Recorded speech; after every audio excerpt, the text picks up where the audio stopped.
Welcome to Earshot, and this is Girl Math. Hi there, आप सुन रहे हैं Girl Math, a podcast where we help you figure out finances right from the basics to the big things. We sincerely hope to be the sane voice that cuts through the noise and acts as the starting point on your money management journey. I'm Deepavali, and with me is my co-host Himanshi. Saving, investing, money management, and insurance. These are the topics we have so far addressed in our previous episodes. Right, Himanshi? Yes, Deepawali. So, इस episode में let's address something different. इस बार हम लोग बात करेंगे taxation के बारे में. हर साल बजट आने से पहले टैक्स पेयर्स कुछ रिलीफ की उम्मीद करते हैं कि फाइनेंस मिनिस्ट्री उनके पास कुछ और कैश छोड़ने का चांसेस छोड़ेगी. सो इस बार लेट्स अनपैक टैक्सेशन एंड उससे रिलेटेड कुछ बेसिक टर्म्स एंड कंसेप्ट्स जो हमें डायरेक्ट टैक्स या इनकम टैक्स को इजीली समझने में हेल्प करेगा. Okay, first let's understand some terms that show up in the budget speech that relate to direct tax, like income tax.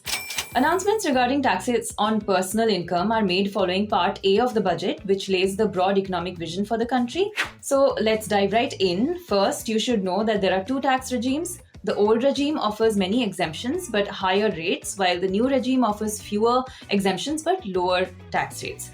The government has been pushing for the new tax regime by making it the default choice, but taxpayers also have the option to opt out. Going ahead, before we decode the current tax structure, हम कुछ terms आपके लिए define करेंगे जैसे कि gross income, net income, taxable income. So gross income is your total earnings before any tax और deductions. Net income is what is left after deductions and benefits. And taxable income is what is usually used to calculate your taxes. So, आपकी salary, gross income, net income and taxable income will be different. That's right.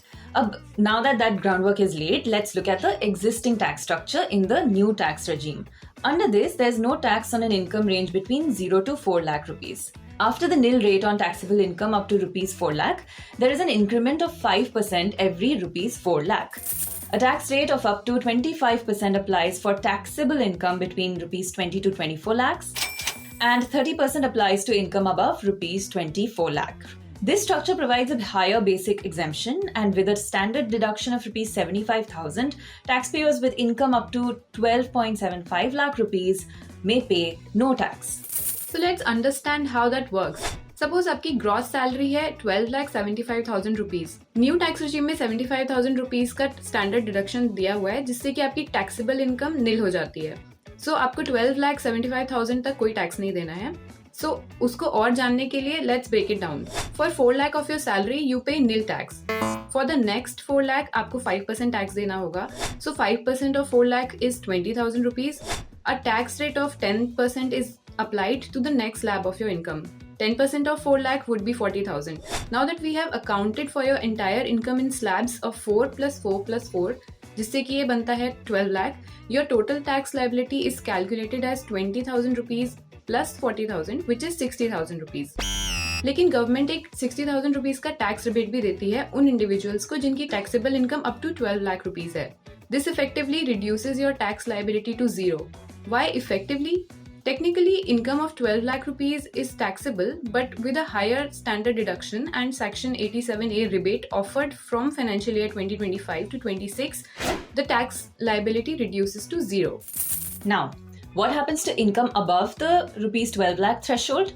Say you earn rupees 13 lakh per annum, then a standard deduction of rupees 75,000 reduces your taxable income to 12 lakh 25,000. Your tax is now calculated as follows. 5% of 4 lakh plus 10% of 4 lakh plus 15% of 25,000, because 25,000 rupees is the amount of income which now falls in the 12 to 16 lakh rupees slab. So you add 20,000 plus 40,000 plus 3,750 to get a total tax liability of rupees 63,750. Now you might ask, what happens if your income only marginally exceeds 12 lakh? मान लीजिए अगर आपकी gross income 12,10,000 है तब क्या होगा? For this the central board of direct taxes has introduce something called a marginal relief. This shields a taxpayer from significantly higher taxes for only a small increase in income. Marginal relief is calculated as the additional tax payable minus excess income over the threshold. For example आपकी taxable income है 12,10,000 rupees. The tax before marginal relief will come to rupees 61,500. However, the excess income of rupees 12 lakh threshold is only 10,000 rupees. So the marginal relief is calculated as rupees 61,500 minus 10,000, which equals to rupees 51,500. So इससे आपका final tax जो आपको पे करना होगा वो 10,000 रुपए ही होगा. Now let's take another case. Say your income is 12,70,000 rupees. The tax before marginal relief is calculated as 70,500 rupees, but your excess income over 12 lakh is rupees 70,000. Therefore, your marginal relief becomes 70,500 minus 70,000 rupees, which is 500 rupees. So the final tax payable after receiving marginal relief is 70,000 rupees. Now, as you can see, the marginal relief ceases to be beneficial once taxable income crosses rupees 12,75,000, since the tax payable before relief and income increase becomes proportional. The concept of marginal relief also applies for surcharge on income tax for higher income brackets. Just note that marginal relief is a benefit specially designed to prevent tax cliffs. Tax cliffs are a point where a small increase results in a big loss of benefits.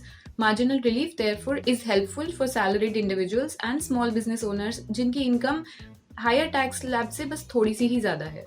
Now, an often asked question is whether one should opt for the new or old tax regime.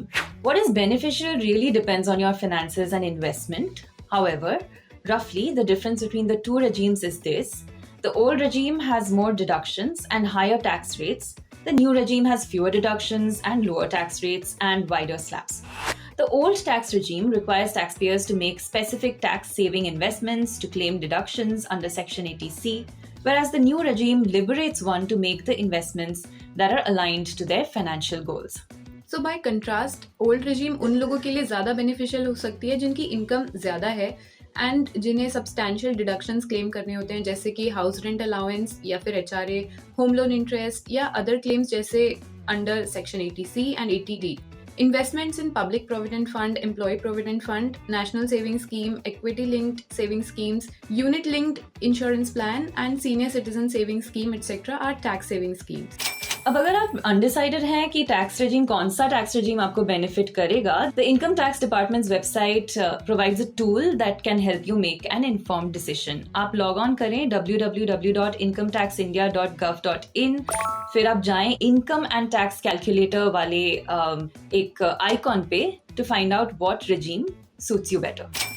Now that we have gone through the taxation basics, let's do a quick wrap of some terms related to tax filing and planning that we came across today. Terms like tax exemption, deduction, and rebate are used interchangeably in error. Let's understand what they mean. Exemptions exclude certain types of income from taxation altogether. They encourage certain activities or provide relief in specific situations. Deductions are expenses or investments that reduce your taxable income, while a standard deduction is given so that genuine basic expenses can be omitted from the tax ambit.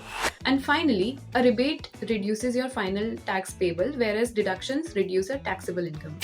अब एक example लेते हैं. जैसे under both old and new tax regimes, tax payers exemption उन्हें मिलता है on voluntary retirement, exemption on gratuity, exemption on leave encashment. Some deductions that are applicable under both regimes include deduction on family pension income up to a certain amount, gifts received up to rupees 50,000, daily allowance, conveyance allowance, and transport allowance for a specially abled person. Other deductions include employers' contribution to National Pension System or NPS, all contributions to Agniveer Corpus Fund, and home loan interest on let out property, etc. Okay, अब इसके साथ जल्दी से हम एक नजर डालते हैं कि इनकम टैक्स फाइलिंग के लिए हमें क्या क्या पेपर वर्क की जरूरत पड़ेगी. सो आपने फॉर्म 16 के बारे में सुना ही होगा and how it's essential for income tax return filing procedures. So what is form 16? It is a certificate issued by an employer to the employee and submitted to the income tax department. इसमें आपके tax deducted at source की सारी information होती है. Form 16 helps you easily file your income tax returns and acts as proof that your employer indeed submitted the money it deducted from your salary to the IT department. Form 16 के भी दो components होते हैं, part A and B. Part A में आपके basic details होंगे जैसे आपके बारे में and about your employer. It also details how much tax was deducted and when it was submitted to the authorities. Part B में होगा आपकी सैलरी का डिटेल ब्रेकडाउन. जो आपके इन्वेस्टमेंट डिक्लेरेशन के बेसिस पे बनाया गया होगा जब आपने फाइनेंशियल ईयर शुरू होने से पहले उसे फाइल किया होगा, and the proof of investment you submitted afterwards. And that was our humble attempt to simplify taxation for you. अब हमें बहुत खुशी होगी if this helps you navigate your finances with a little more confidence. अब आपके अगर और सवाल हैं जो आप हमसे पूछना चाहेंगे तो आप जरूर उसको कमेंट सेक्शन में डालिए, and we'll try to address that in a subsequent podcast.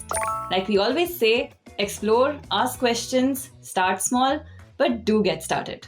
See you, take care, and stay financially fearless. We are your hosts, Himanshi and Deepavali, signing off. This was Girl Math, your formula to becoming financially fearless.